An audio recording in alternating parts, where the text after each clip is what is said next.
Hello friends, NCERT learning की में आपका बहुत बहुत स्वागत है। इस वीडियो में हम लोग करने वाले हैं सेल। आप सबको पता ही होगा कि सेल क्या है। स्ट्रक्चरल और फंक्शनल यूनिट है हमारे लाइफ की, ठीक है, हमारे बॉडी की।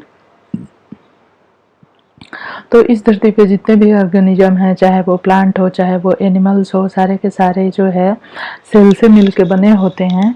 तो और सेल में ही जो छोटी से छोटी फंक्शनल चीज़ें होती हैं वो सारी की सारी सेल में ही होती हैं। तो इसलिए यहाँ पे हम ये देखेंगे कि सेल जो है हमारा स्ट्रक्चरल और फंक्शनल यूनिट है ऑफ द ऑर्गेनिज्म, ठीक है। डिस्कवरी ऑफ द सेल में हम देखते हैं कि रॉबर्ट हुक जो थे, उन्होंने 1665 में सेल की डिस्कवरी की थी। इन्होंने स्लाइस जो कार्क होता है, कार्क के स्लाइस में इस तरह के कुछ स्ट्रक्चर दिखे थे। आप इस इमेज में देख सकते हैं कि कॉर्क सेल्स को इन्होंने इस तरह से ऑब्जर्व किया था। ये कॉर्क जो होते हैं एक प्लांट से प्राप्त होते हैं। उनके बार्क जब सूख जाती है तो उसका यूज किया जाता है। तो उसकी स्लाइस कट करके उन्होंने इस तरह के कुछ स्ट्रक्चर देखे थे, ठीक है। तो डिस्कवरी जो हुई थी सेल की, वो की थी रॉबर्ट हुक ने 1665 में। नेक्स्ट हम देखते हैं कि cell of the living organism could be observed only after the discovery of. तो ये जो सेल्स इन्होंने डिस्कवर की थी ये डेड सेल्स थी, लेकिन जो लिविंग सेल्स डिस्कवरी हुई वो जो है माइक्रोस्कोप की डिस्कवरी के बाद हुई थी, ठीक है। और यहाँ पे हम देखेंगे कि जो सेल होती है वो किस तरह से स्ट्रक्चर बनाती है हमारी बॉडी में। उसके लिए ये स्ट्रक्चर हम यहाँ पे देख सकते हैं कि जैसे कोई भी दीवार हमारे घर में बनी होती है तो उसमें छोटे छोटे ईंटों को सीमेंट लगा के जोड़ा जाता है, ठीक वैसे ही ये जो है ओनियन पिल का ये स्ट्रक्चर है। इसमें भी सेल्स जो है ये सारी येलो येलो जो दिख रही है सेल्स है और सब एक दूसरे से जुड़ी हुई है। तो इसको हम लोग ये इस तरह से एग्जाम्पल मान के इसको पढ़ते हैं और एग्जाम्पल इसे मान के समझने के लिए इस तरह से पढ़ते हैं हम। तो इसी तरह से चाहे कोई प्लांट हो या एनिमल हो, जब हम उसके बॉडी को स्ट्रक्चर को कट करके स्लाइस करके देखेंगे तो उसमें भी हम देखेंगे कि जो सेल्स है इसी तरह से अरेंज होती है। जैसे ओनियन पिल में देखना थोड़ा आसान होता है, इसलिए ओनियन पिल में हम देखते हैं। अब यहाँ पे देखेंगे organism show variety in cell number, shape and size. तो यहाँ पे ये कहा जा रहा है कि कुछ ऑर्गेनिज्म होते हैं जो कि सिंगल सेल के बने होते हैं, कुछ ऑर्गेनिज्म ऐसे होते हैं जिनमें कि नंबर ऑफ सेल्स को काउंट किया जा सकता है, जबकि कुछ ऑर्गेनिज्म ऐसे होते हैं जिनमें नंबर ऑफ सेल्स को काउंट नहीं किया जा सकता क्योंकि बहुत ही ज़्यादा नंबर में होते हैं। जैसे कि मल्टी सेलुलर ऑर्गेनिज्म, जैसे बड़े बड़े एंजियोस्पर्मिक प्लांट्स हो गए और हम लोग ह्यूमन बीइंग या जो भी कैटल्स हो गई, तो इनमें सेल्स के नंबर को काउंट करना संभव नहीं होता है। मिलियंस ऑफ सेल्स से बने होते हैं। तो इस तरह से और टाइप और वैरायटी भी बहुत ज़्यादा होती है। तो नंबर ऑफ सेल की ये बात होगी। यहाँ पे अगर हम देखते हैं तो एग्जाम्पल हमें ये पता होना चाहिए कि अमीबा पैरामीशियम जो है सिंगल सेलुलर ऑर्गेनिज्म है। ये पूरा ऑर्गेनिज्म ही होता है, इसमें जीवन से रिलेटेड, लाइफ से रिलेटेड सारे फंक्शन होते हैं और वो भी एक सेल के अंदर, इसलिए इन्हें यूनिसेलुलर ऑर्गेनिज्म कहते हैं। इनके अंदर रेस्पिरेशन और भोजन लेना और एक्सक्रीशन और जो है कि रिप्रोडक्शन सारी प्रक्रियाएं होती हैं एक सेल के अंदर ही। तो सिंगल सेल के अंदर ही सारी प्रक्रियाएं हो जाती हैं। तो ये single cell like amoeba capture and digest food, respire, excrete, grow and reproduce, ठीक है। तो ये बात मैं बता रही थी। शेप ऑफ द सेल में जाते हैं तो जो सेल्स होती हैं, चाहे वो प्लांट की हो चाहे एनिमल की हो, सारी के सारी की जो शेप होती है एक जैसी नहीं होती।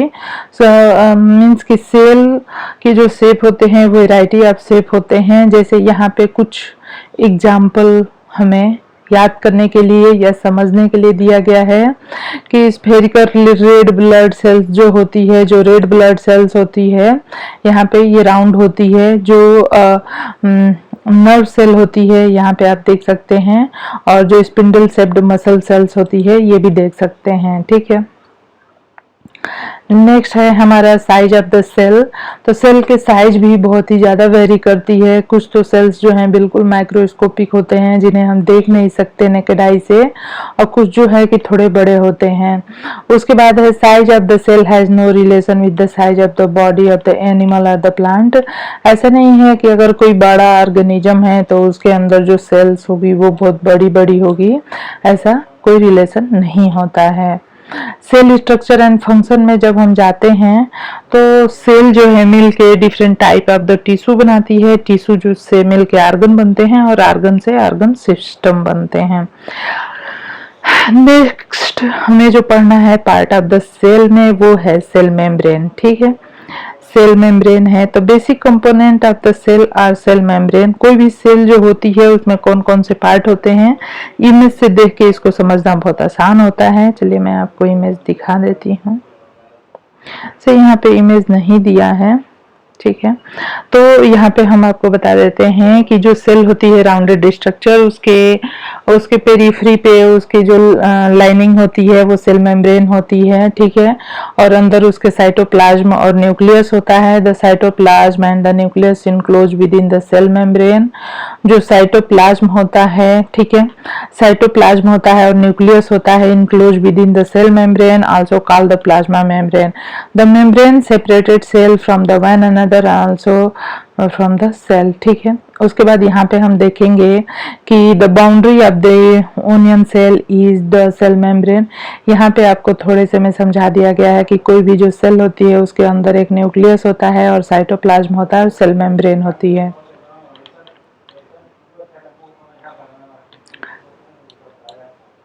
इन addition to the cell membrane, cell membrane के एडिशन में अगर हम देखें, there is an outer thick layer in the cell of the plant called the cell wall. This additional layer surround the cell membrane is required by the plant for protection के लिए। Plant cell need protection against variation in the temperature, high wind speed, atmospheric moisture etc. They are exposed to these variation because they cannot move. Cells can be observed in the leaf peel of the Transdense, Cancia, Eloda and Eo.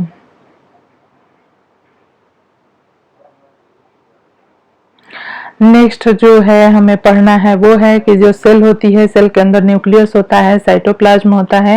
यहाँ पे आप देख सकते हैं कि यह nucleus होता है और न्यूक्लियस के चारों तरफ न्यूक्लियर मेम्ब्रेन होती है और सेल के चारों तरफ जो मेम्ब्रेन होती है सेल मेम्ब्रेन होती है, ठीक है।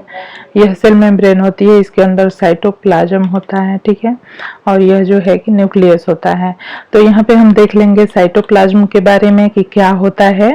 It is the jelly like substance present between the cell membrane and the nucleus. Various other components or organelles of the cell present in the cytoplasm. These are mitochondria, Golgi body, ribosome etc. You will learn about them in the later classes. Nucleus के बारे में देखते हैं तो it is the important component. Nucleus जो होता है बहुत ही important component होता है किसी भी सेल का। It is generally spherical and located in the center of the cell. It can be stained and seen easily with the help of the microscope. Nucleus is separated from the cytoplasm by the membrane called the nuclear membrane.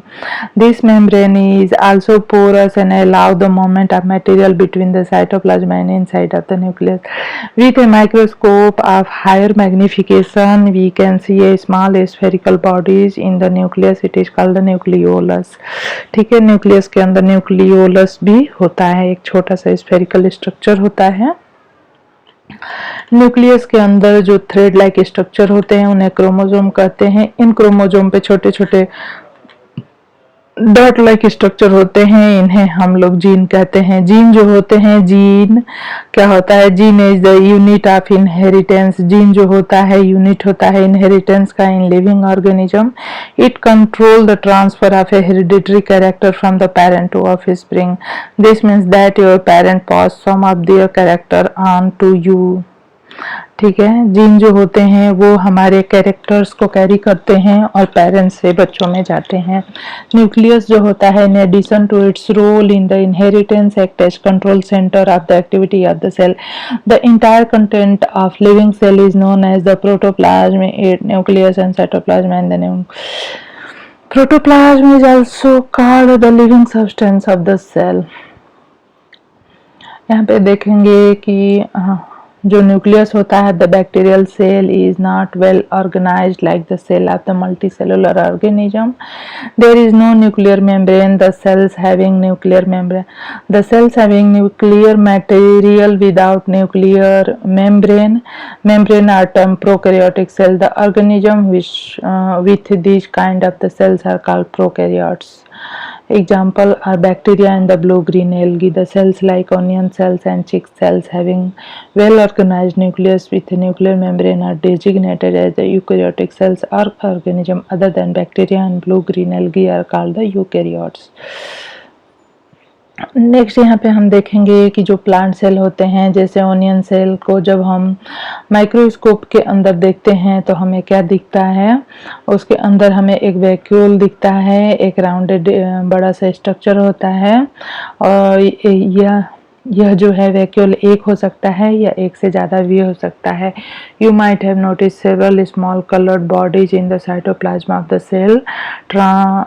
ट्रेडेसेंसिया leaf, tradescantia leaf means कि कोई भी leaf को अगर हम उसको slice करके देखेंगे उसमें भी हमें दिख सकती हैं ये सारी चीज़ें, जैसे कि न्यूक्लियस हो गया, वैक्यूल हो गया, प्लास्टिड हो गया, क्लोरोप्लास्ट हो गए। ठीक है, क्लोरोप्लास्ट क्या करता है, सेल के अंदर जो क्लोरोप्लास्ट होता है वो भोजन के निर्माण में हेल्प करता है। Comparison of plant and animal cell अगर हम देख लें तो यहाँ पे हमारा चैप्टर ख़त्म हो रहा है, तो कंपैरिजन देख लेंगे प्लांट सेल में और एनिमल सेल में।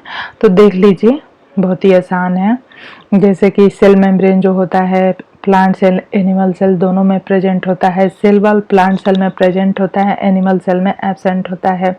जैसे वैक्यूल हो गया, वैक्यूल जो होता है प्लांट सेल में प्रेजेंट होता है, एनिमल सेल में एब्सेंट होता है।